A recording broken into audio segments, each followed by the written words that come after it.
All right, no, Thank you so much for coming here, man. I no, appreciate you so thank you. much. I was talking to Renee, and I said, it's time we go visit Yogi because I Hmm. said we started the campaign that way, Yeah, and I want to get to the finish line here yeah, with your support and your yeah. Well, faith and your wisdom.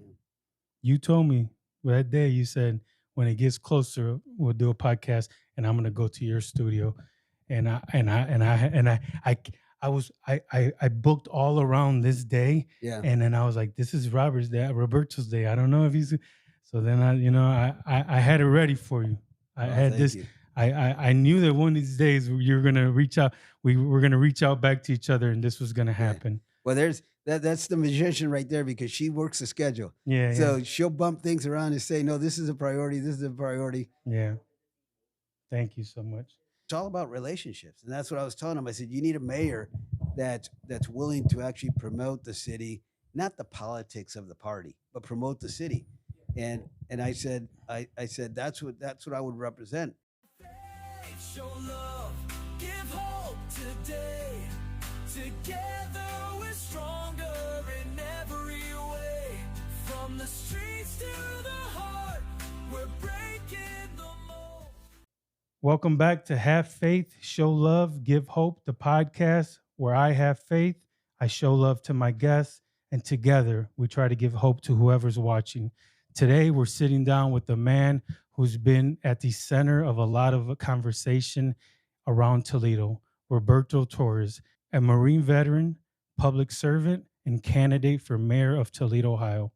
The election is just days away, and people all over the city have questions about politics, about leadership, about change. So today, we're going to have a real conversation, not about sides, but about solutions, about what it's going to take to bring this city together and help it move forward. Roberto, thank you so much for coming on Thank you, Yogi. the Thank podcast. you for the invitation. I appreciate you so much. Today, I came prepared. I don't got just a couple simple questions asked, wrote down on a board like I did last time. I prepared myself with questions that people want to know from online, and I prepared myself with some of the stuff that I asked you last time, so we can try to get people to learn a little bit about you.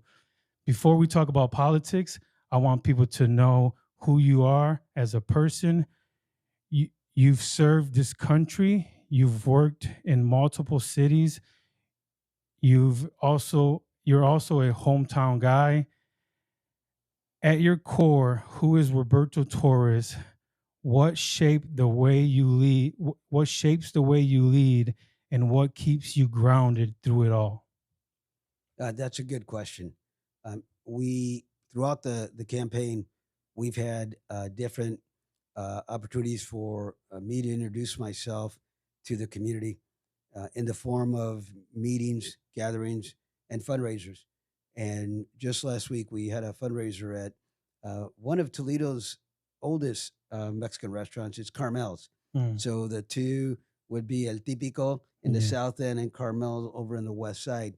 And so one is about my character is I support the heritage. I support the establishment uh, of those that have come before us. Mhm, So we honor the contributions of those families that first established presence here in Toledo.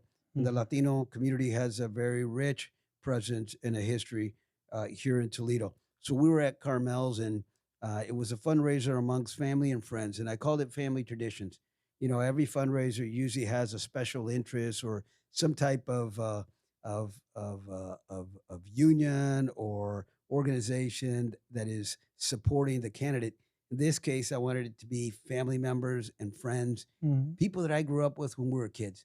And mhm, I used the analogy of playing softball. So I invited all of my softball colleagues mhm. since I was, 13, 14 years old. I was playing men's adult softball. And so I played on multiple teams and I invited all those Oh, members wow. over.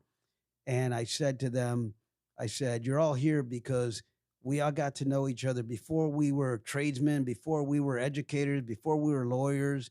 Before we were all of those career individuals, Mm-hmm. we were just kids playing in the block. Yeah. We were just kids that wanted to just play softball, wanted just to enjoy the company of one another. Mm-hmm. And this family gathering is really to just show appreciation for um, what we've always been throughout the years, Mm-hmm. right? And so my type of character is one that never forgets those that you've encountered along the way, Okay. always lifting those up that you encounter along the way, Mm. because those are going to be your rock. Those are going to be the individuals that'll be there to support you in the difficult times. Mm-hmm. Those are the ones that'll be there when others will not give you the time of the day. Mm-hmm.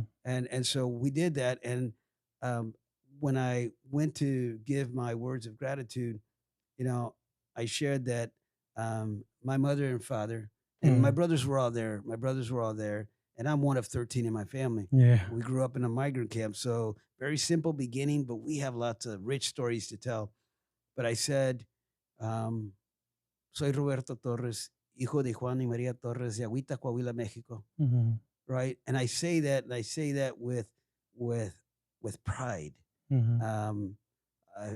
and respect uh, for my mother and father, who traveled to this country, not speaking English, Yeah. very little formal education, to establish a home for their future kids. I wasn't even born Yeah. at the time when Dad made the trek up California, Oregon, Washington, over to Wisconsin, and then down into Ohio, and Mm-hmm. settled out in Northwest Ohio. Yeah. So I said to them, um, they've since passed, and I said to those that gathered, I know that they are very proud of all of their children. Yes.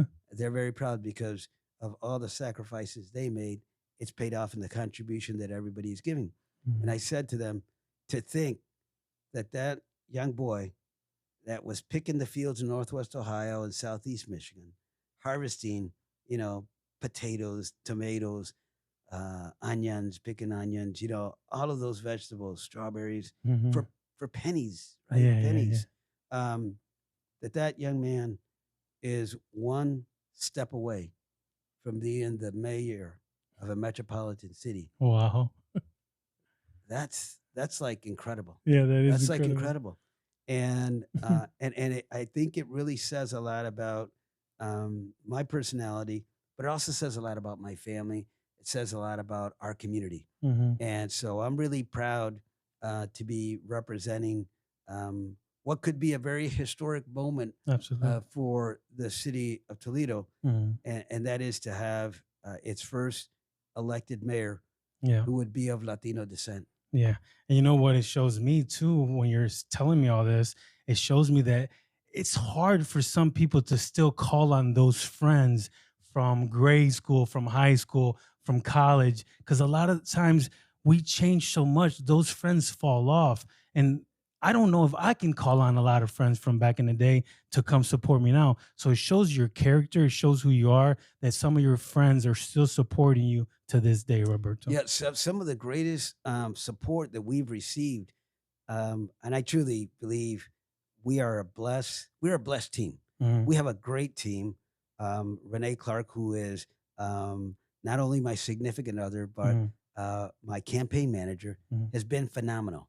I Yeah. have a team that is doing it for the first time, Okay. like actually working together as a campaign team, running for the first time. Yeah. And the greatest thing about having people running for the first time is they don't know how to repeat mistakes because they've never done them before, Yeah, yeah, right? yeah. And the other thing is that they bring their genuine, just their genuine self Mhm. and the people that they know to the table. Yeah, So, and they're unrelated to politics. of course. These are true individuals of the community. And when I say we're a people first campaign, that's who we are. Yeah, And our straight team is represented by grassroots. that. Yes. And so we've been very blessed that our campaign has been supported by contacts that I've had throughout my lifetime. Mm. I mean, we've had contributions coming in from Northeast Ohio. There's been business people that got together there, business people over in Northeast Ohio and Cleveland and Canton, Akron. They've gotten together to support our campaign. Detroit, they've driven down to Wow. provide campaign support. Grand Rapids, Michigan, Columbus. Yes. So not just Northwest Ohio, but Mhm. all over the Midwest to Wow. provide support to our campaign. We've been very blessed by that. Blessed, dude. That's another, that goes to show you another thing. People leaving their city and coming here to support you when they don't really have to. That goes to show you the character, the person you are. Not what you, not the money you're bringing, not the status you're bringing. The person you are is what brings the people to help you and to support you and to help you with money and with campaign stuff. So that's beautiful, man. Yeah, that's You can't beat that. and it's a significance of especially in our Latino community, it's significant of how large our community is, Yeah. right? And that you're very close. When they talk about Latino families having extended families, I truly have been Yeah, blessed you with an have. extended family from all walks of life of our Latino community, right? Yeah, Not yeah, just yeah. Mexicanos, pero Boricua, Dominicanos. I mean, Oh they're yeah. from all walks Cubans. of life. Cubanos, yeah, yeah. So we've been blessed in that sense. But we also, along the campaign, have been supported by the Muslim community, Mm, very much so, that's and awesome. also the African American community. Mm, So we have been supported truly by Toledo, and a Toledo that is represented by individuals who have said, "I would like to have a piece of the wealth and opportunities that the city brings that the to its elite, residents." because it seems sometimes like the elite get everything around here, and some of us, we're trying to build. Or, anyways, let me Mhm. get to the next question. So, you've built a career that could take you anywhere. You told me last time that you've worked in Detroit, you've worked in Canton, you've worked in different cities here in Toledo, but you came back home and you decided to run for mayor. Why Toledo? Why now? What made you say, this is the time for me to lead the city of Toledo? So I've seen that's a great question. Thank you. Um, in every city that I lived at, I've seen where the city has turned around. I've seen where, and I've been blessed to work in economic and community development. So it's the one area. If you're going to grow a city, you grow it through job attraction, investment, and also neighborhood improvements, like getting people involved in the process. So I've been on both ends when it comes to working in the cities. So I've seen in each one of those cities how engaging our communities of color in the process in economic opportunities and also in community development, having a say on what your neighborhood looks like Mhm. and design and participating and actually being business owners and vendors. I've seen how that can help to shape um, the cities in a very positive way and how it can grow. Mhm. Detroit for the longest time had a declining population. And it was only recently in the work that I did with immigrant and refugee inclusion that Detroit was able to rebound. And now Detroit is 14,000 citizens plus Mhm. on the positive side. So its population gain. In Mhm. Toledo, there has been a population decline. Yes. So it's 10,000 Toledoans have left the city in the last 8 years. Mhm. That needs to change if Toledo is going to grow. And so when I was at other cities, I would say, and I have 13 brothers and sisters, Mhm. right? So I would always come back to Northwest Ohio no Mhm. matter where I lived. And I Mhm. was never more than 3 hours away. Okay, So I yeah. could drive in for family reunions, for family gatherings. You're And always back yeah, and yeah. forth. In our community and in our, in Nuestra Familia, there's a gathering like every weekend. So when I would come back, I would Mm, see the city and I'm like, why isn't Toledo like the other cities? mm, Why aren't we growing like the other cities?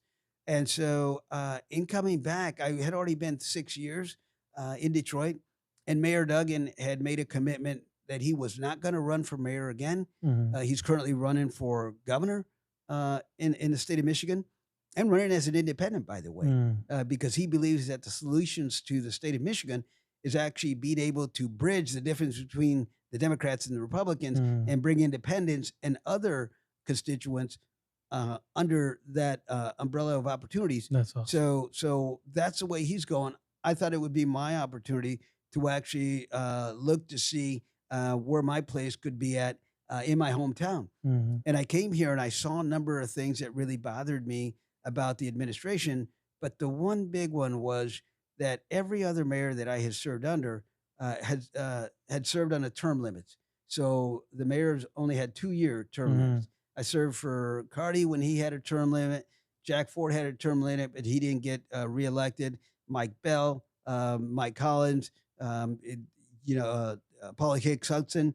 So all those mayors, previous mayors, respected the Mhm. 2-term and thought it was time to just transfer the power. Yes. You think about local politics where it was like people want to run and run and run, Yeah. and they say no kings, right, in the country. But Yeah. yet here locally, we had a mayor that wanted to have a 3rd term, Mhm. and so I just felt that that was not honoring. Again, going to the honor, loyalty, and commitment of Mhm. somebody who served in the military. So respecting those rules to me was very important. So it's like, well, wait a minute, you just can't change the rules just It's like because they it's changed. convenient to you. Yeah. And Yeah. it's like, so what happens when the other person is in now that you don't like? Are you going to say, well, Yeah. let's take it back to the 2-term limits, Yeah. Yeah. Yeah. right? So it just didn't sit well.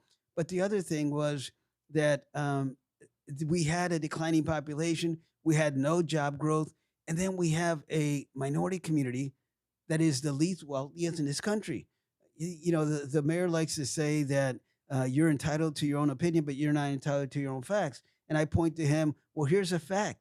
Out of 100 metropolitan cities, Toledo ranks 100th, which is the last when it comes to the medium household income for African American families. Mm. So we're the poorest representation of families out of 100 metropolitan cities. Wow. And the reason for that is, one, we're not investing in neighborhoods, and two, we're not bringing jobs into the city. And then the third thing is that we have policies in the city that actually prevent minority businesses, minority contractors, minority vendors from actually getting opportunities with the city. And so it Mm. was all those things that said, you know what, I've been through that. I've done that in other cities. We can do it here, but it's going to take somebody who is independent of all those special interests. Okay. And this whole journey of mine and this campaign has been challenging that standard Mhm. or that special interest. Yeah. In fact, one special interest actually came to me that said, we're not going to give up any of our power. Mm. Like, we don't want to include the populations you're speaking of because we don't want to give up any of our power. Mm. And I said, it's not about power. Mhm. It's about representation. Yeah. It's about the people that live in this community ought to have the same opportunity. Yeah. And my next question is leading into this exactly what you're saying. You're running as an independent, but people see all kinds of things online. Some folks said to me that they seen that Toledo for Trump are showing you support, and others assume that means that you're leaning Republican. You've worked under both Democrats and Republicans before. So I want to give you a chance to clear that up. What does being independent mean to you? And what kind of leadership can Toledo expect from an independent mayor? So when I was in Canton, Ohio, I worked for a Democratic mayor, a Mhm. town of 73,000 people. During a recession, no other city was making any other investments, was not growing businesses because the recession had hit. I was in Canton, Ohio. The mayor uh, encourage my leadership to actually do more international investment to bring more jobs into the city. Mhm. And so I reached out to the Governor John Kasich at the time, a Republican. Mhm. I worked for a Democratic mayor. He was a Republican. Worked across the table in order to be able to bring projects to Canton.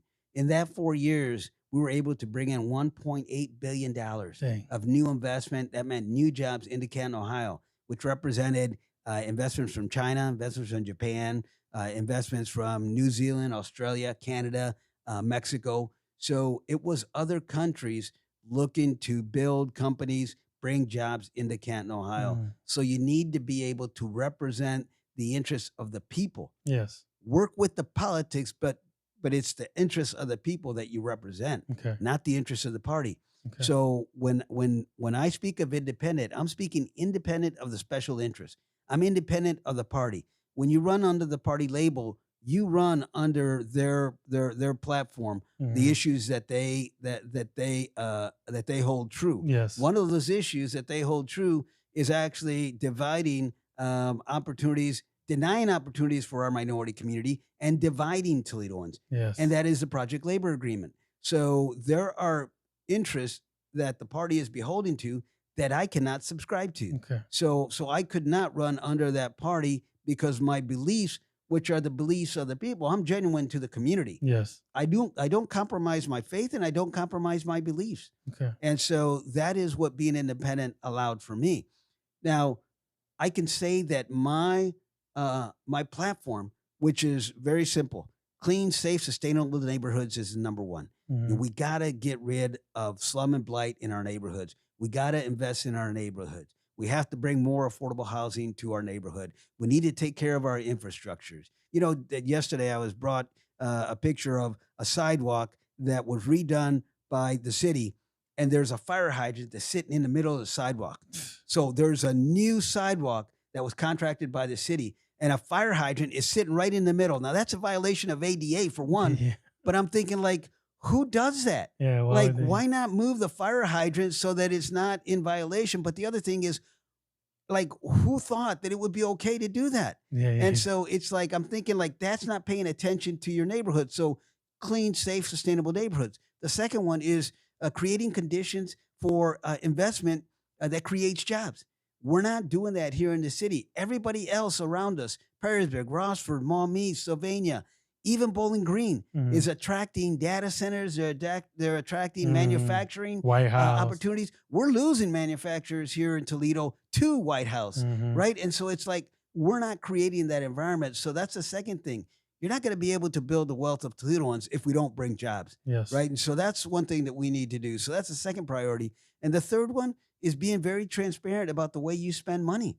You know, this administration is operating in a budget deficit, $43 million in the hole. So Mhm. we have a budget that we knew we didn't have the revenue to pay for it, but we're still going to do it. So that meant we have to borrow that money from the rainy day fund, borrow that money from infrastructure improvements, which means when we have cave-ins, all of a sudden we don't have the money to attend to the cave-ins because we used it to balance a budget for whatever other need we had in the general fund. Mhm. And so we need to be very transparent. I always tell people, look, if I only had $5 in my wallet, I'm not going to go out there and spend $10 when I know I can't pay for it because I only Yes. have 5. Of course. It's just common sense. It's fiscal responsibility. Mhm. But we need to understand that that dollar is not ours as a city. That dollar is a taxpayer dollar. That Mhm. belongs to the people. And so when we go out and when we make that allocation, we need to make sure that when we spend here, we're taking it from here. We can't spend it on high market, retail or high market housing development if I'm neglecting all of my affordable housing needs over here in the neighborhood. There Mhm. has to be a balance. Mhm. And so those are the 3 pillars of my campaign. And there are people from all walks of life that support that. Yes. So, poverty doesn't just hit, independents. Yeah. Yeah. It doesn't just hit Democrats, Republicans. It hits everybody. So that's So- why so- all sides of yeah. people support you. So when people say, like, you're right, we don't have any jobs coming in. Toledo is a sheets and car wash economy, which is what I call it. The only thing that's coming to Toledo is sheets and car wash. And if Yeah. it isn't in your neighborhood, it will soon. And so I say we need to bring more manufacturing in. Yeah. Yeah. And so other people from other walks of life, they may be Republicans, they may be, Toledoans for Trump. They all see the platform. They're like, we support that platform. So that's what they're endorsing. They're Mhm. endorsing the platform. Yeah. Yeah. That doesn't mean that I subscribe to everything from all those Mhm. parties. Plus, because- you have to be able to work with all them guys. Yes, With yes. both sides. That's right. And actually I am honored to actually have representation from the Arab and Islamic coalition. So Mhm. the Council of Arab and Islamic Relations endorsed me. I've had endorsements from the national the New American Leadership Fund, Mm. from realtors, from the Toledo Firefighters Local 92. Okay. Yes. I'm being supported by individuals that at one point in their time, and I think you'll understand this, that at one point in their time, these individuals have been like cast aside, Mhm. or they've been disrespected, or they have been treated like they were outsiders and not really included, or Mhm. they've been divided and said, I prefer this organization, I don't prefer your organization. Mhm. And people see that. And when they see somebody coming in to say, I'm going to treat you with respect, I'm going to hear you out, and I'm going to show support for your needs, right? When you say that, people say, I can support that. And so that's what people coming to the table, people coming to the platform of Torres for Toledo. If they want to learn more, they can go to our website, torresfortoledo.com. And if they're even more excited to help out the campaign, as excited as I am and our team is, Yes. then they can go in there and say, I'd like to volunteer. Yes. We've got 1 week left, right? To this day, Yes. 1 week left. Yes. If you want to, at the last minute, make a contribution, you can go to our website. $5 is fine. Like, yes. we're not saying it has to be a grand amount. Yes. Make an investment into the future of our city. Yep. You can do that. You can request a t-shirt. We still have t-shirts out, so you can go wear the t-shirts, show it all around town, Yeah. right? Be that But make sure you go fashionista. vote. Make sure you Yes. go vote. And then come on out and stand at a street corner with our sign, waving to people and showing support for the campaign. And then the last thing is, just as you said, exercise the right to vote. Exercise the right to vote. Go out there. Don't just say you support us. Go out there and actually exercise the right to vote. And don't forget to remind your neighbors, your friends, your family, and others to also do the same. Can someone that lives in Sylvania vote for a Toledo mayor or no? No. So here's know. here's what it is it has to be a location that is a city of Toledo proper. So they can actually have a residence that is in Toledo, and the kids may go to Sylvania because of the district, right? So Okay. the school districts are different than, for example, your city district, Okay. right? So that could be the case. They could say like, well, my child goes to Sylvania Southview or Sylvania Northview. But if they have a city of Toledo address, their precinct is in Toledo, So they can then vote. they vote for Toledo, right? Okay. Now, that's not to confuse. If people see that I have signs out in Sylvania, Yeah. I also have signs in Bowling Green. Yeah, I you have do. signs in Maumee. I have signs in Oregon. And I said, those are friends and family members that want to support the campaign. And every time somebody asks me for a sign from out of town, they say, well, there's a lot of Toledoans that come into our neighborhood, so I want them to see that I support you. And I said, well, I appreciate that. I cannot deny people when they say that we want to support the campaign. You never know. Someone from Toledo might be driving by and they'll be like, hey, Torres is running right. for mayor. That's you know? right. So it all works out. Okay, so you used to lead the Office of Immigration Affairs and Economics Inclusion in Detroit. Toledo, also a city full of diversity, Latinos, African Americans, whites, immigrants, refugees, all trying to build a better future here in Toledo. What's your vision to bring everyone together under one in Toledo and make sure that no one feels left out of that vision? I love that. I love when people ask me that, because that's the passion that I've been doing for the last 6 years. In the last 6 years, when I was in Detroit, my role was actually to create a welcoming environment for immigrants and refugees.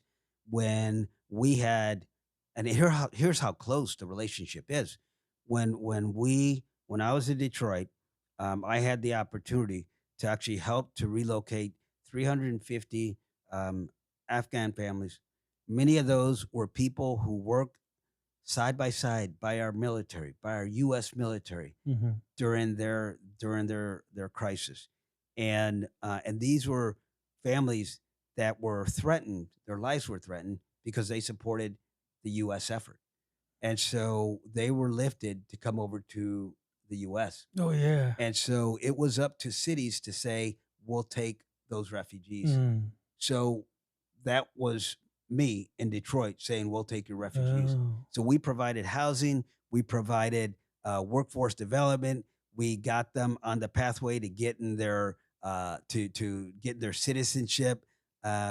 We got them the ability to actually be able to get their kids into school. And within 2 years, many of those families were now looking to purchase their first home.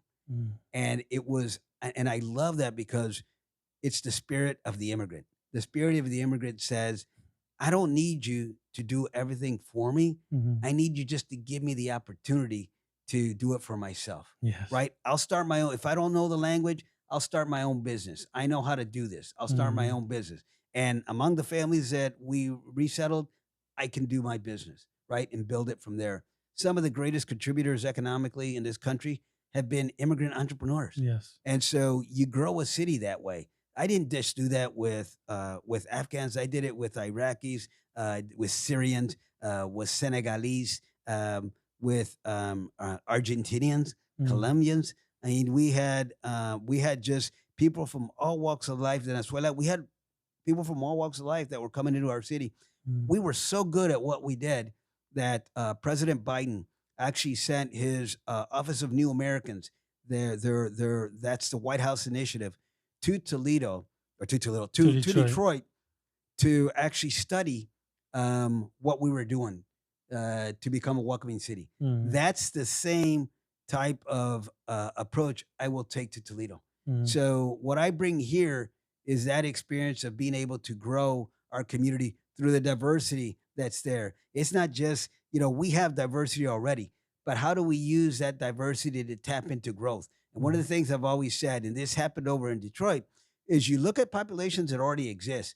I bet you if I asked you, name me 10 people that you think in your home country would be a successful business person or might have a business concept that could be nourished and grown here in Toledo, could you think of somebody? And it's like, if you ask that question of everyone that is a part of our community, they all know somebody that could be successful.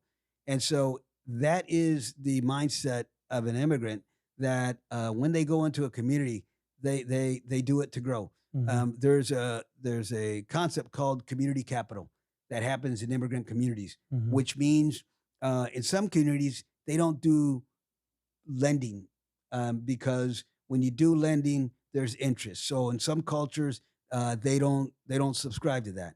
So what happens is you have community capital, which means that everybody, it's the same mentality that we had in the migrant mainstream, is everybody would put their resources together and then they buy whatever need they had, right?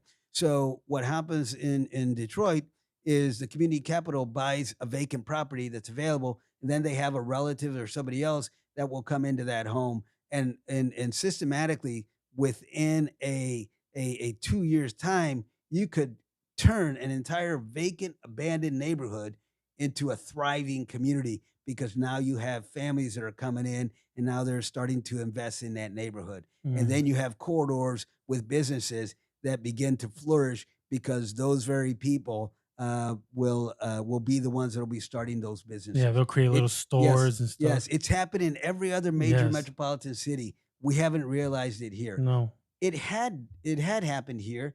It had happened years before. That's why you had Polish Village. So the Polish Village was the same concept, but it was based on the Polish culture. Yes. You had that over with in the East Side with Hungarian Village in Birmingham. Yes. So we've had that before. When I did a TED Talk presentation years ago, I said, reimagine Toledo. I said, reimagine Toledo actually growing, but it's going to be through a new wave of immigrants. And I said, the previous iteration of growth in Toledo happened when the European immigrants came to this country. Yes. And you had all of the industry happen. And I said, the immigrants of tomorrow, which is happening today, the immigrants of tomorrow is going to come from other countries. Yes. They'll come from Latin America, from Africa, from Asia, from the Middle East. And that's what's happening. We need to capture that here in Toledo. Yeah, and then what a lot of people don't understand is the immigrants love the United States. I was arguing with the guy. I'm an immigrant. I'm a deported immigrant felon. I was arguing with some American citizen today, telling him how free we are in the United States. And he's telling me no, because nothing is for free. And I said, well, we're talking about two different freedoms, because I think freedom is the freedom of speech, the freedom of be able to talk about our religion, being able to, start a business, create something. That's freedom. In Cuba, if you talk about Fidel Castro, you go to prison and Fidel Castro's dead. You got to be careful because you're sounding more and more like a libertarian. So, and that's a good thing. That's a good thing, because what it means is the power ought to be in the people, right? It shouldn't be government intervening in your individual decisions, right? Government shouldn't keep you from doing things that you want to do. They shouldn't impose like restrictions. They shouldn't impose regulations. And that's the problem that we have in many cities is that those regulations restrict growth and Mm. restrict people from doing individual individual entrepreneur Yeah. opportunities, right? Yeah, yeah. Like sometimes some people want to start like let's say a taco truck, but it takes so much paperwork and stuff that they get discouraged before they even start it. Right, right. No, and then they try to they tried to then level regulations that one would have at a restaurant, Yeah. and they try to apply it to a taco Yeah, truck. it's You're right. crazy. Yeah. I mean, I Nuts. used to have that issue when I was in Canton, Ohio, and there was restrictions like you can't be a certain distance from an existing restaurant because you're going to take away their business. Yeah, It yeah. could be an Italian restaurant, and here you have, and I gave an example. I said, well, what if I sell burrito on a stick? And they thought about it, and they're like, have you ever seen a burrito on a stick? I said, no. So if you've never seen that, then how do you know it's going to take away your business? Yeah, yeah. But the whole idea is we're so threatened by some new concept when actually what it's going to do is who knows, that person may reach the level where now they want to start a restaurant, and now it's going to be the restaurant right across the street from you, and before you know it, you become a corridor that everybody wants to come in and enjoy Yeah. the diversity of the food along that Yeah. corridor. That's beautiful. All right. So I'm gonna let me ask you this last question and then we're gonna take a break. Okay. Sure. So let's um a lot of voters are saying they don't want to hear about what the current mayor is doing wrong. They want to know what you're going to bring to the table. I know you talked a little bit about it a little bit ago, but what are three specific things that you plan on doing your first year that will help Toledo grow, prosper, and move forward? I know you already talked about some of these, Yeah, but give yeah. me three core things that you're gonna bring. Thank you. So Mhm. it's very simple. I laid out the platform, but it's going to be increasing affordable housing. So we need to have more housing available for our residents. To do that, we need to clean up our neighborhoods. Mhm. So we need to be active in getting rid of slum and blight. Just 2 weeks ago, I was at a site where a former bottling company had burned Mhm. and and this was at the end of July, and there was asbestos that was in the mix of Mhm. that rubble. That after 3 months of the residents calling City Hall to have that removed, nothing happened. Mhm. So they called it to my attention. I went out there and I did a press conference to say it is wrong because there's a daycare that is just around the corner from there. There's a bus stop that's right in front of where that rubble is, Mhm. where seniors are walking out of, where young people are walking out of, and they're exposed to all those elements. Mhm. It got so bad that people were starting to throw mattresses and TV Yeah. sets into that rubble. So it became a dumping site. Sucks. And you have people living around there. You had people's homes where their siding got burned and got damaged because of the heat Mm. from all of that. And not once had they had a city official go out there and talk to them and to say, we're going to take care of it or we're going to address your needs. Mm. So it took 2 days after I had that press conference for the city to clean it up. Mm. That shouldn't be the case. That Yeah. should be a priority for the city. So that's one of the things that I would do. My priority is going to be in the neighborhoods. It'll be ridding slum and blight, and it'll be creating more affordable housing. And Mm. that's doable because we have restrictions right now that are self-imposed by this administration. The second thing, jobs. Mm. My lifetime working for cities has been creating jobs, has been out there to help support entrepreneurship, Mm. to help support businesses that exist to grow, and then to attract new jobs. So I would be on the phone from day one. I've already been on the phone Mm. with people that are looking to invest in a business in Detroit. But when you're in Detroit, you're a small fish, Mhm. in a big pond. You're a small fish because Detroit is so big. Yes. There's a lot of entrepreneurs, a lot of businesses, but there's tier two, tier three automotive suppliers that could flourish here in Toledo. Mhm. So let's attract those businesses. So that's the second thing I would do. And then the last one, as I mentioned, to be transparent, I would not operate under a budget deficit. I would operate a budget that is within the revenues that we currently have. Mm. And we would have to look at the city to say, are we really the size of the city that we ought to be? Because when we say the size of the city, the need of the police force, the size of our departments and our staffing, we're talking about 20, 30 years ago, Toledo, Mhm. when we had all that population. We've lost all that population. So now that we have a lower population, what is truly the need of our city and Mhm. servicing, right? And providing that service. So we would have to look at that. So that's part of being transparent and responsible with the people's dollars. So those are the three things that you're going to find with me. Mhm. And not to mention any names, but the current administration has not done in 8 years. Yes. Has not done in 8 years. So why are we going to give him 4 more? Right. So I am promising you a change for 4 years that you haven't had in 8. Absolutely. All right, let's take a little break. Thank you, Robert. Thank you Okay. for answering all those questions. We're going to take a small little break and then we'll get right back to you guys. All right, so we're back from break. We just had to take a little break and I want to get back to this. So I got the last question was okay, so this one is about the economy. It says Toledo is full of hardworking people, small business owners, tradesmen, restaurant workers, cleaners, teachers. What's your plan to make sure those peoples, the ones who keep this city running every single day, have real opportunities to grow, not just to survive? So, the question there has it has multiple Yes. um premises, and uh that is to say that the economy of Toledo will always look the same. And so I would challenge that and to say that if we are going to grow, uh, we're not going to be the same economy. Mhm.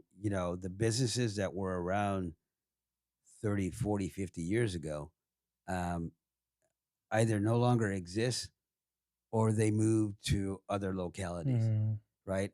The Fortune 500 companies that we used to have, there's only one in Toledo, and the rest have moved out. We only have one. We're called the Glass City. Mhm. We only have one glass manufacturing company in the city, Mhm. and right now they're on strike, Libby and and Glass. and that's Libby, yeah, Libby Glass. And so, what we need to do is we need to diversify. Um, we need to diversify our economy. Mhm. When Stellantis announced that it was going to lay off individuals, the leadership here in the city didn't know what to do. In fact, Mhm. the city council and the mayor's office readjusted their budget, anticipating that there were going to be layoffs. Mhm. And it's what you do as a city when you're reliant on just one industry. We're reliant on federal funding.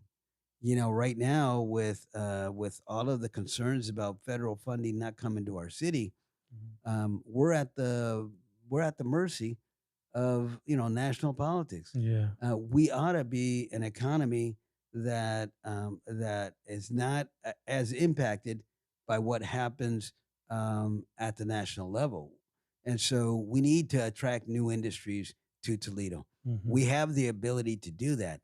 And we have a state of the art or what I would call a world class educational Mhm. institution. Yeah, We state have of the we have art. Yeah. several of them, right? The Yes. University of Toledo, and we've got Lord's University. Mhm. We have institutions that can actually support industry. We have the port. Mhm. We have rail.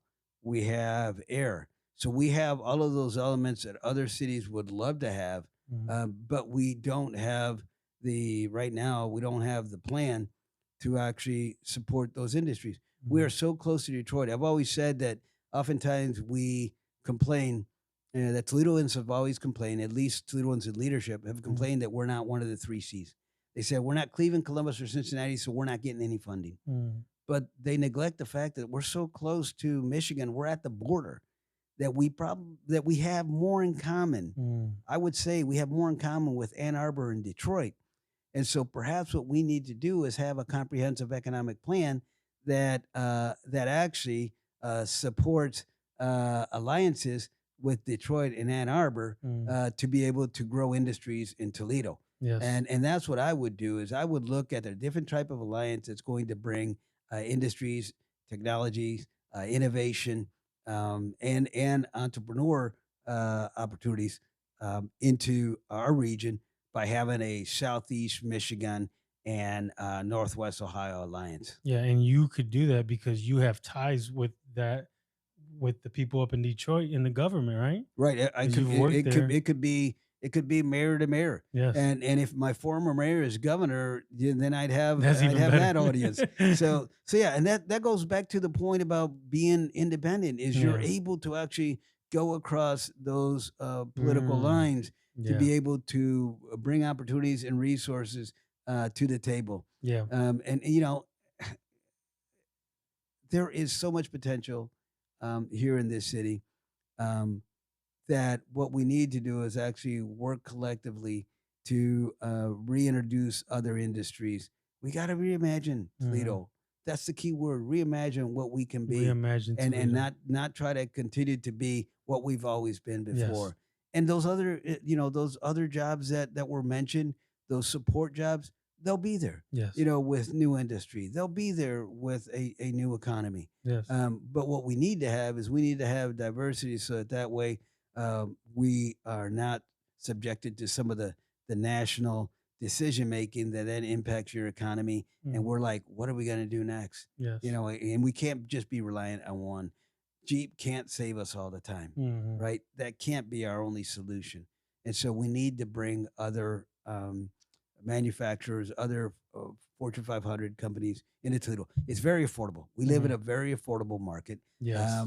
We have very affordable housing, market rate housing that's very affordable, Mhm. right? What you pay here, you would pay much Yeah, more we were any still other city. expensive, but if you go somewhere else, it's gonna be Yes, 3,000 a month instead of yes, twelve yes, hundred or whatever yes. it is here. That's why I know that because my family's from Florida and they're like, you guys complain about 1,200, we're paying 2,500 for an efficiency. Right, So it's right. all we are lower than a lot of the cities around. Yes, Yeah, yeah, that's amazing. All of that stuff, I think it's great. I think you're right about bringing you bring in businesses and it creates jobs, and then you can fill those jobs with all. There's so many people that need jobs. There's so many people that are looking for more jobs and different types of jobs, and the technologies are changing right now with the AI, with this. So some people jobs are going to disappear, more jobs are going to disappear, but then these new jobs are going to come in right. and we're going to have to train people and put those people in those jobs. And if those new jobs are going to be created, why can't they be created here in Toledo? Correct, Yeah, correct. that's beautiful. All right, so I love all your answers, man. So this one is about the youth and the future. I talk to a lot of young people around here, and many of them feel like there's nothing for them in Toledo. They end up leaving the city to find opportunities somewhere else. What are you going to do to create? I mean, we already just talked about all this, but let's just go at what are you going to do to create paths, mentorships, and real hope for our youth so they can build their future right here at home in Toledo? You know, that question was actually asked by a local media outlet, Mm. and they reminded me back when I was working with Mayor Jack Ford when I was director of the Youth Entrepreneur Program. So this was a program where we introduced young people ages 11, 12, 13, up to 18. Mhm. We introduced them to the concept of starting their own business.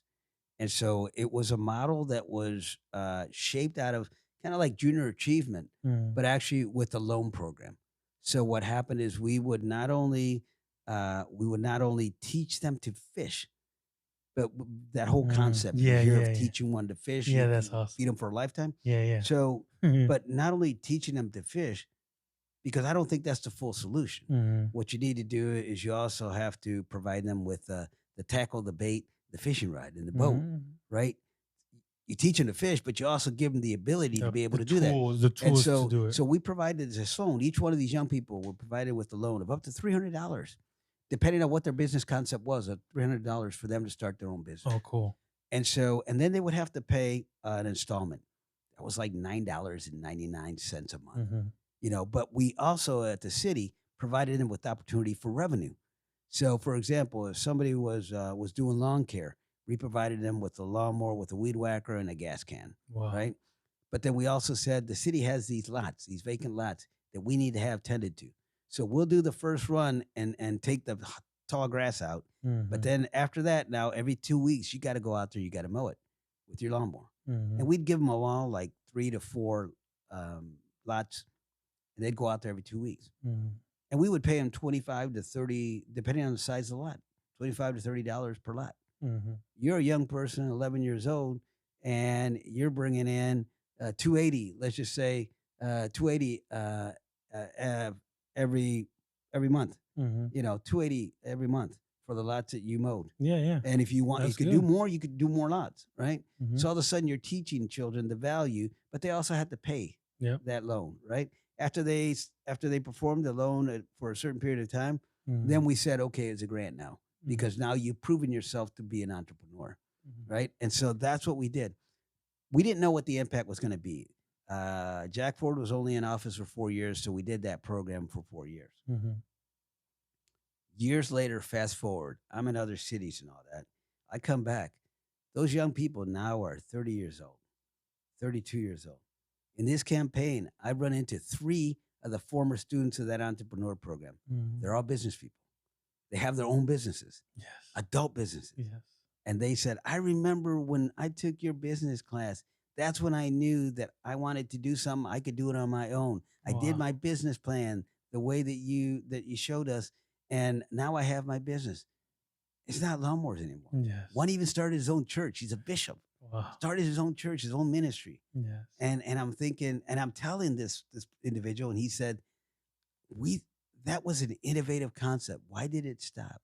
And I said, it only stops because people who believed in it either moved on or they didn't pass it on to somebody who carried it on. So that's the same mindset that we need to have with young people today. Young people today are being raised differently than when you and I were being raised. We were being raised under what we call the rule of the chancla, right? So it's like there was discipline, right?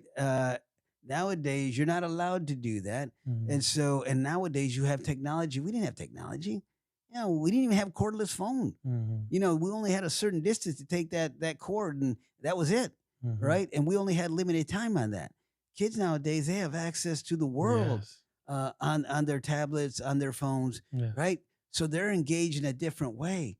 And they're not even socializing the way that we all socialize. I talked about playing softball with all these kids that are now adults. And it's like, our kids aren't going to have that same experience because they don't even go outside. No, they don't even. And so what we need to do is we need to introduce them to that opportunity of entrepreneurship, and we need to mentor them so that they have somebody outside of their parents that they can also look to for guidance. And when we do that multiple times, we'll create change among our youth population. And we will have young people that'll be loyal to this community because this community gave them an opportunity. That's all they're looking for. If we give young people an opportunity here in this city, we then will keep those young people. And oftentimes what we do, and we're as guilty as adults and as leaders, sometimes we don't even make the time to create a position for young people in our industry. And we ought to encourage that.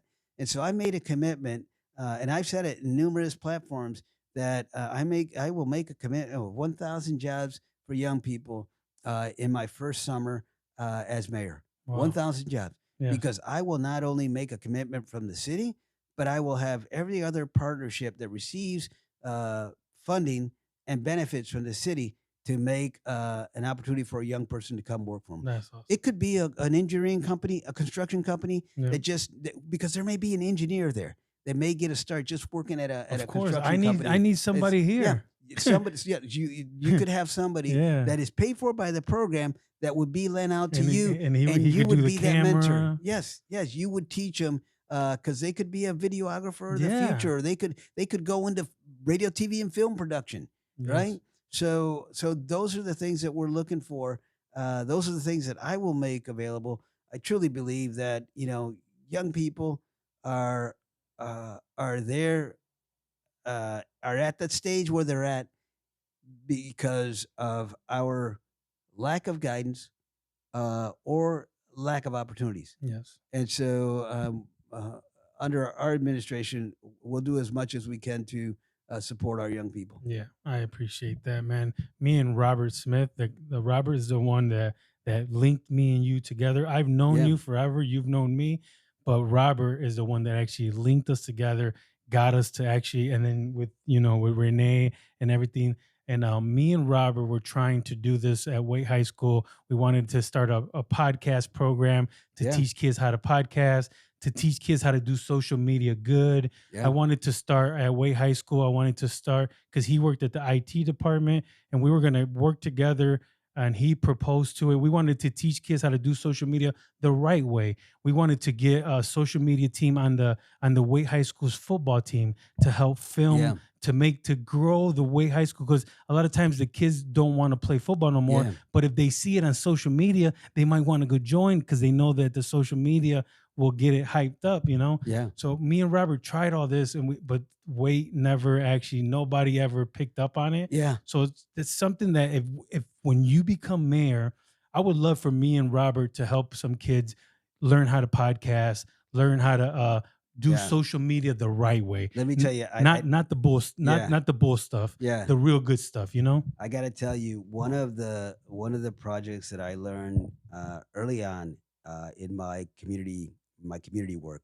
I was working for the Catholic Diocese, and I was introduced to a young lady who was doing a program with young people, children, and these were Latino kids, Mm, and a lot of them may have had experience with juvenile justice, um, had an offense here and there, and what she said is she wanted to give them an alternative outlet for them to express themselves. mm, And so she created a newspaper.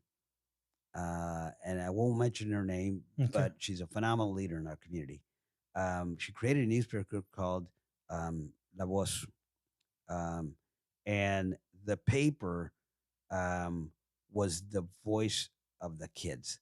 Mm, And so all the high school kids from different high schools, Latino kids, mm, gang members, students that were studious, were mm, all a part of this like newspaper operation.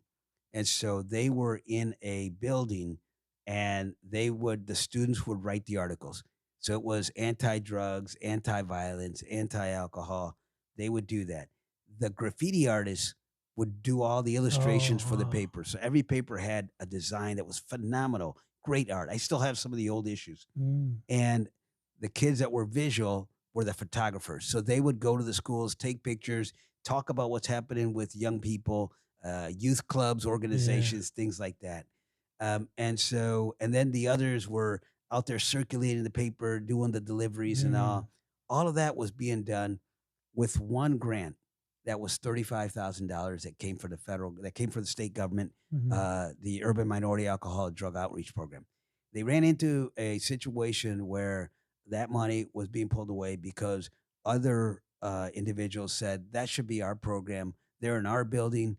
Let them go get their own. mm, So what happened there is rather than to um, just fold the tents and say, okay, we had a good run, let's stop there. mm, We actually went to the funder in Columbus, and I took three mothers. Um, one of the mothers was a representative of the group, and three young people, and we drove down in an old beat up Buick, mhm, and we drove to Columbus, went up to the building, and I remember the situation. It was like we walk in, it's plush velvet, mm, the seats and everything. yeah. Walk into the assistant director's office, and he's got a mahogany desk, Well, and I'm thinking like, wow, this is like high, yeah. high executive type. We're sitting there, had a friend of mine in Marcy Captor's office who said, "Go down there. We'll make sure we'll get you funding."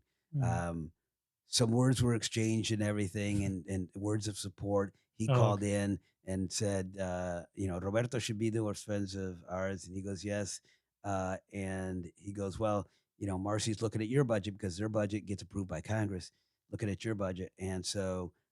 She's saying that she'll sign it as soon as she finds out how Roberto and the group did with their presentation, and Mm. he says they're getting their funding. So we're walking out now. We just heard we're getting their funding, Yeah. and he goes, "Congratulations, they're getting 75,000." I'm like, "We only came for 35,000. We're getting 75,000," and we're walking out, and the gentleman says, "Roberto," he goes, "By the way, what's your nonprofit organization?" Mm. We didn't have a nonprofit Oh my God. organization. We just went over there to ask for money. I'm like, Yeah, what? What yeah. do you mean nonprofit organization? So when we came back to Toledo, we had to create a Yeah. nonprofit organization To get the in order money. to set the money, Yeah. right? 75,000. That program continued, but that 75,000 was the seed that grew another Mm. organization to about $1.5 million.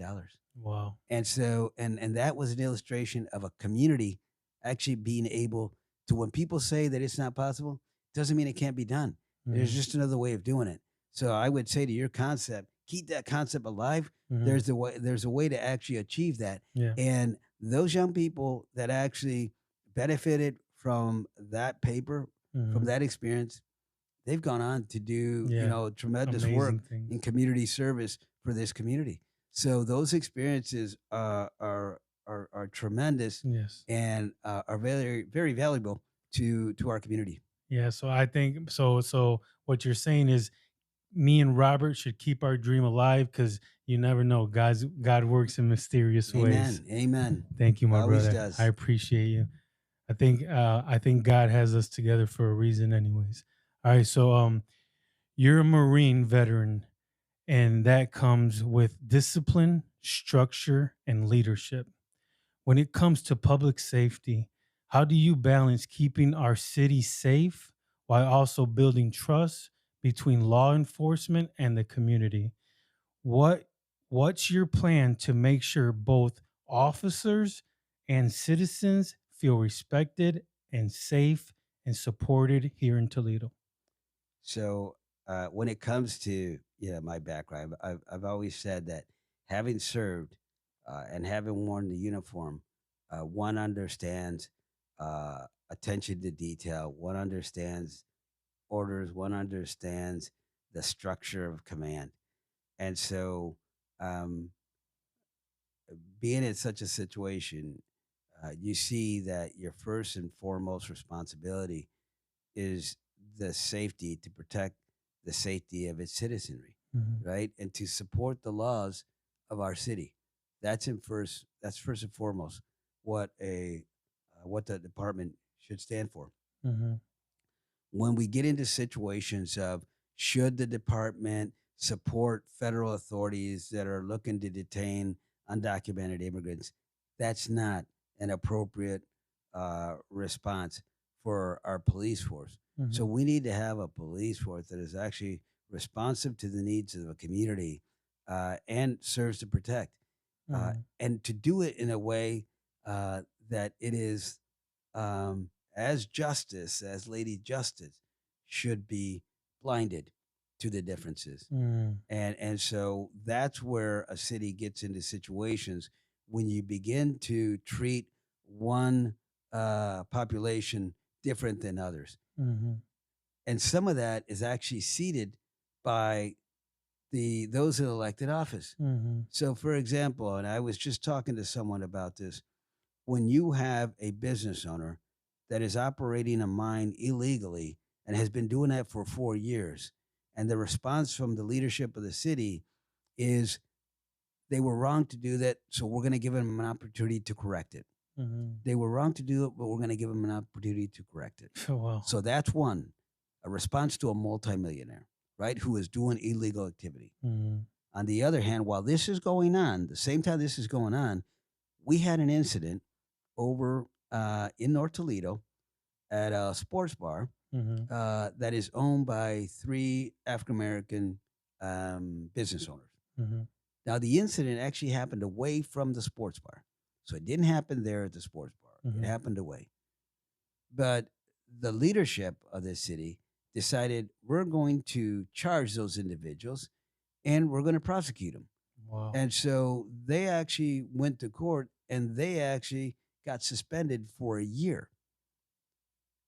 Now they got no let them correct their action, Mhm. right? For something that happened down the street, not in Yeah. their place. Not even So in there their wasn't a second chance there. But you have two different businesses. They didn't treat the One is multimillionaire like yeah. they treated those So guys. when you have a city leadership that does that, what does that say to our forces? Mm. What does that say to our forces? That if they can judge people, then we could judge people. Mm. So we need to make sure that we're very consistent in our messaging.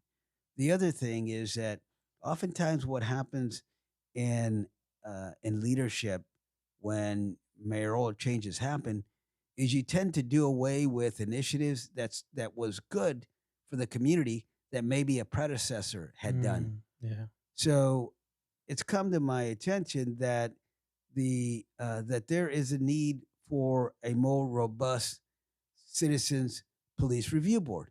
Now, I served years ago. I served in the Citizens Police Review Board, and citizens could actually file a complaint to the review board about a certain action that was conducted by our safety forces. Mhm. And this panel of board members could actually call on individuals, even officers, to come to respond to the situation. And so it was a panel of peers that Mhm. would review and to say this was wrong. We need to do corrective action. That recommendation would go to the safety director, to the police chief, and the mayor's office. Mm. We don't have that oversight that we used to have. So when you don't have instruments like that or opportunities like that for the citizens to actually be engaged, Mhm. then there's distrust. So that's what I would do is I would bring back trust and engagement by our citizens on a civilian police review board. Mhm. The other thing is I would increase Blackwatch. I think Blackwatch at one point when I was working for Cardi, we had 250 Blackwatches in the city of Toledo. Mm. Now there's only 5. Yeah. And of the Wow. 5, only several of them are actually active. I've gone to them and I've gone Mm. to present at these Black Watches. And That's where so where the neighbors watch yes, their own yeah, neighborhood. so the Black Watch is actually neighbors that meet with the neighborhood police officer, and they get reports on what's happening, what are the crime that happens throughout the month, and they actually report any incidents, anything unusual that's happening, Mhm. and they have a relationship with the neighborhood officers. But Mhm. that's only certain neighborhoods. That's not throughout the city Yeah, anymore. yeah. And I think that has to do with the trust again, right? That has to do with building that relationship Mhm. back. If you don't respond to the needs of the community, they're going to say our city doesn't care and they stop being engaged. We need Mhm. to bring that back. We need to get that engagement back. So Yeah. those are the 3 things I would look at to help to improve relations and increase engagement by the citizenry in police relations. That's awesome. Last week I had a young kid on here, and he said that he told me, I wish that the police officers that patrolled that neighborhood would knock door to door and introduce himself to the neighbors so they can know the police officer. And that made me think, and I was like, dude, you know what would be cool? Imagine if the police office had a podcast and every week a different police officer would tell his story. And I was just, I mean, I don't know. That's a great idea. Now, so in other cities where I've been at, so it's called community policing, right? And so in other cities, now I've heard people say, "Why aren't police officers back on bikes?" Like Mm, I'd like to see police officers back on bikes. In other cities, what I've seen is police officers that are actually active in community events. So they don't just go to Black Watch meetings; they mm, come out to iftar events. If it's in the Muslim community, they'll come out to a Cinco de Mayo event if mm. it's like with the community, Yes. not there as security, Yeah, not to but patrol, no. So they come there because they want them to know, like, to hey, hang I out. respect your culture, I respect your activities. So we need to have more presence like that. Like you Mm, say, it doesn't have to be physically door to door, but be there at times when they don't expect you, mhm. and build a relationship that way. Yeah. That's the way. And the other way to do it is to actually have as I experienced it in Detroit, is if you're going to be in the Muslim community, have police officers that speak the language. So Mm. represent the culture and the Yes. language, so that they're sensitive to prayer time. They're Mm. sensitive to all these other elements. When you do that, that establishes great rapport with the community. Yes, that makes a lot of sense. All right, so my next question, this one's about faith. You've been open about your past and some mistakes you've learned from, and I respect that because we all fall. I fell, I've been to prison. Mhm. What really matters is how we get back up. What did those moments teach you about humility, leadership, and giving other people second chances when they need it the most? You know, um, there's a saying that says that uh, it's it's when you're sick and when you're incarcerated Mhm. and when you're nearing death that you truly realize who your friends are. Mhm. And I think it's what faith does is faith is that that guiding light that one has to say, in absence of any of that happening, Mhm. that you can still rely on Christ's presence Yes. to be able to guide you through those dark moments. Yes. That truly the individual, and oftentimes people believe that it's hopeless, like they Yeah. have no other alternative. Yeah. Yeah. And it is at that moment that truly faith delivers um, salvation for one. Mm. And so to me, it taught that it doesn't have to be multiple individuals that lifts one up. Um, we all have the opportunity to make a difference in others' lives. Mhm.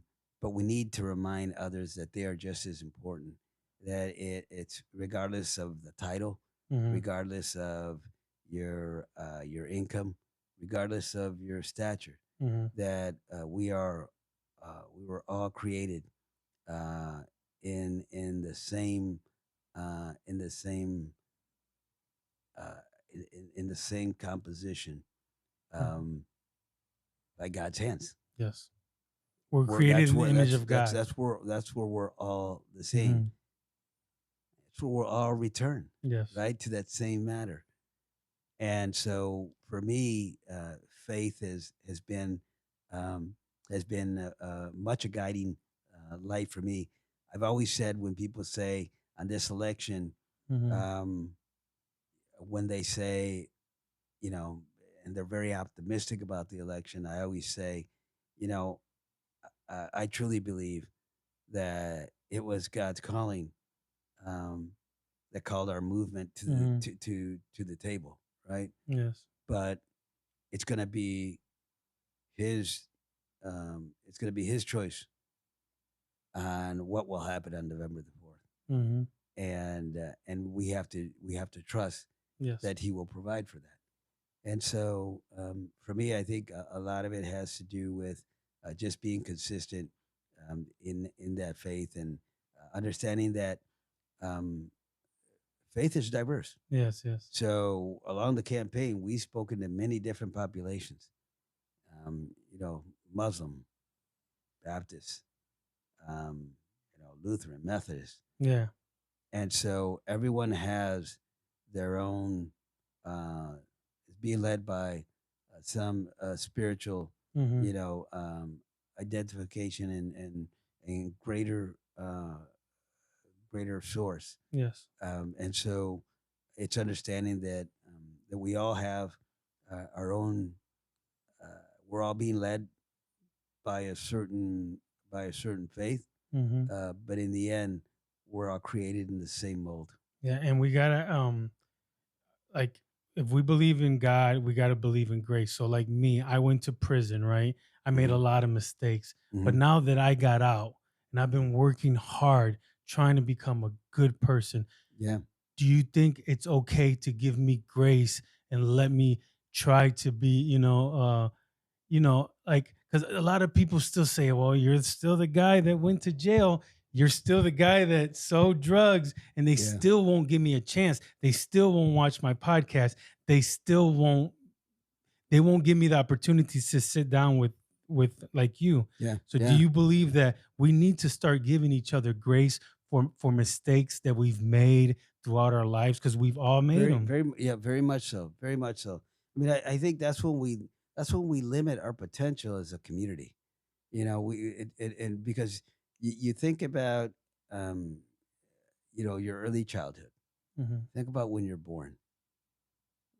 What was the dreams and the hopes of your parents for that child, Yes. right? That doesn't go away.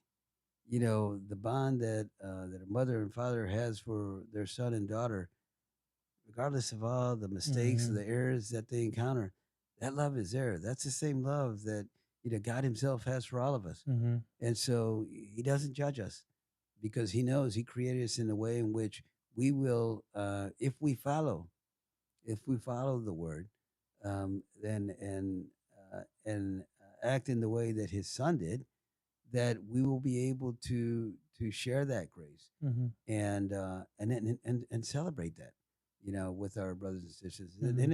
it ought to be like a renewal, a moment of renewal. Hmm. Let's rejoice because it's the prodigal son, one that Hmm. that went away and then came back. Let's Yeah, rejoice let's rather rejoice. than to remember all the things that led to him going astray. Yeah, yeah.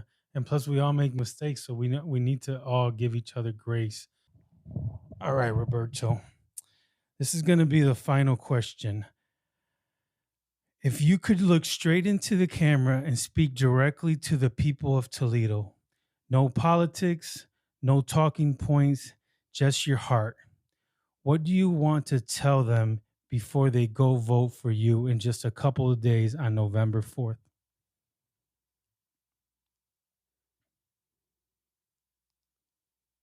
The question is simple. The question is not whether I represent, your politics, or whether I represent your interests. The question is, in the last 8 years, have you felt that you've been heard? Have you felt that your interest has been attended to? Have you felt that in the last 8 years, you have been engaged in this community in the way that you haven't before? Have resources been brought to your neighborhood? Have you yourself had opportunities that you've not had before? Has your neighbors? Has your community? This is the one time. This is the one time that you have the opportunity to actually decide what is the interest for you in the future of Toledo. You have a choice. You have a choice of continuing down the track that you've been at for 8 years. You have a choice. It's laid out. It's been out there. You see it every day when you drive to and from work. You see it every day when you go visit your neighbors, when you go shopping, when you go to events, when you see construction and investment happening in the city. Are they people that look like you? Are you getting those opportunities? Could you do those opportunities? If in those 8 years you have not seen that, then I'm asking you to see a different vision. I'm asking you to see a Toledo that's all inclusive, to see a Toledo where the east side, north side, south end, central city, that they all get the attention and investment that it deserves.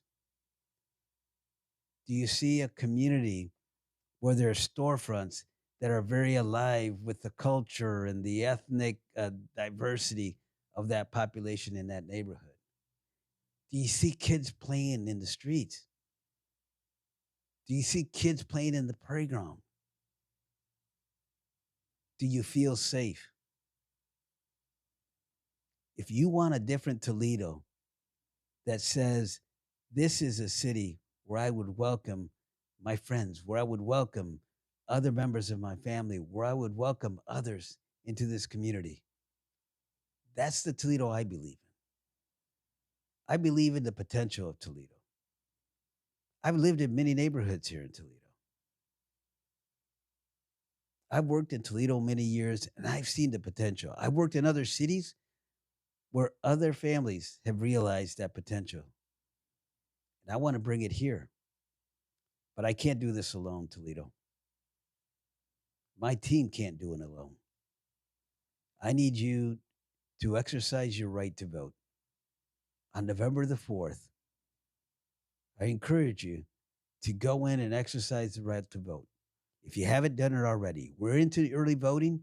Go early if you can. But if not, go on the 4th.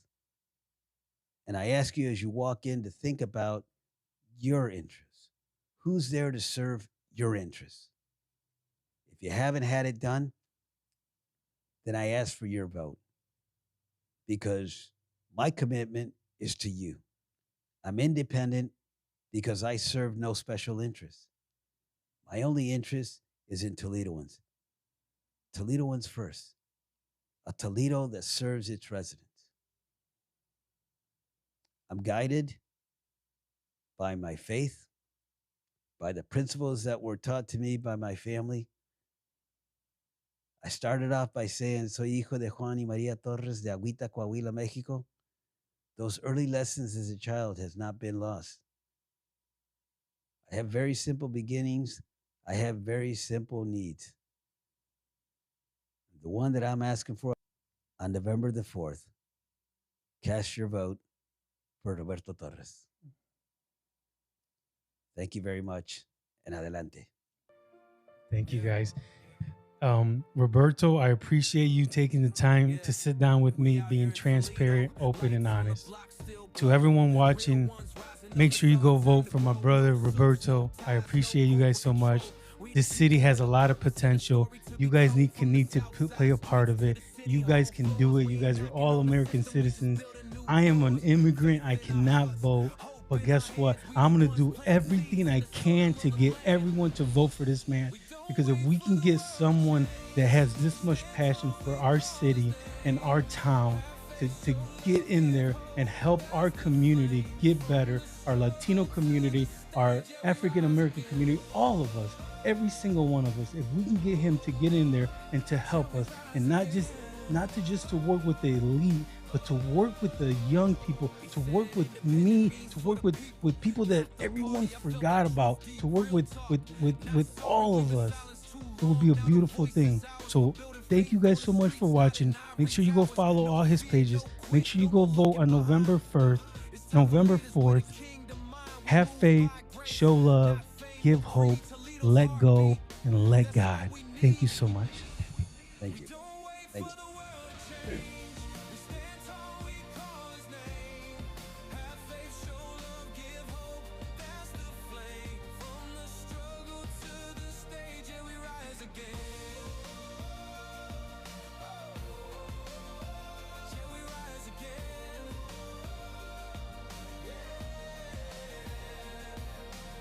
Dreams start small, every voice starts low, but when we stand together, that's when movements grow.